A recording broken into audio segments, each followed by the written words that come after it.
Овој закон дефинитивно директно навлезе во делот на слободата и независноста на судството, бидејќи ги крши основните човекови слободи и права, затоа што директно исто така изврши атак врз основното начело, тоа е индивидуализацијата на кривичната санкција.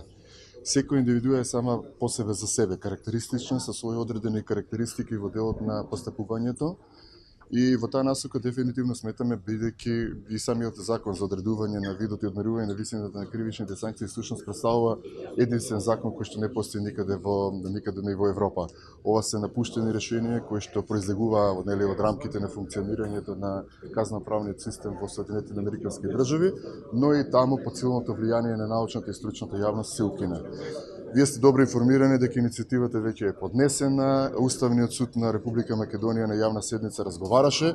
Она што ми беше особено драго е сите членови на Уставниот суд, односно судиите, се изјаснија едногласно дека се работи за противуставен закон и во текот на овие денови очекуваме дефинитивно одлуката дали ќе биде укинат и поништен, затоа што представуваат сосема различни правни последици од моментот на поништувањето или укинувањето, но следејќи ја праксата на Уставниот суд, моите очекувања сепак дека законот ќе биде само укинат. АКМИСот извештајот јавноста со нетрпение очекува да го објавите, многу се долговлече целата постапка до каде?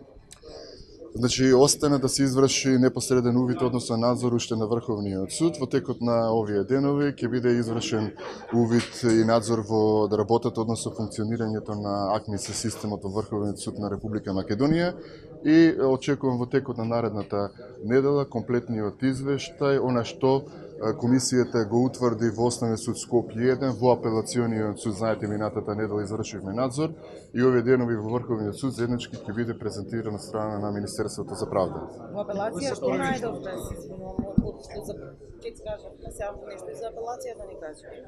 Дали има неправилности?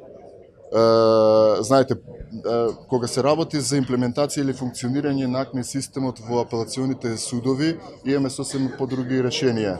Нивото на имплементација и функционирањето, односно распределбата на предметите за разлика или бројот на уписниците за разлика од основните судови сосема се разликува. Значи не е онаа степен, ниво или би рекол квалитет на постапување или распределба на предметите од истото значење како што е во основните судови.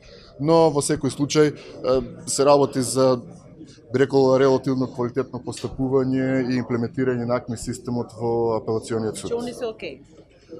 Па би можело да се рече во секој случај.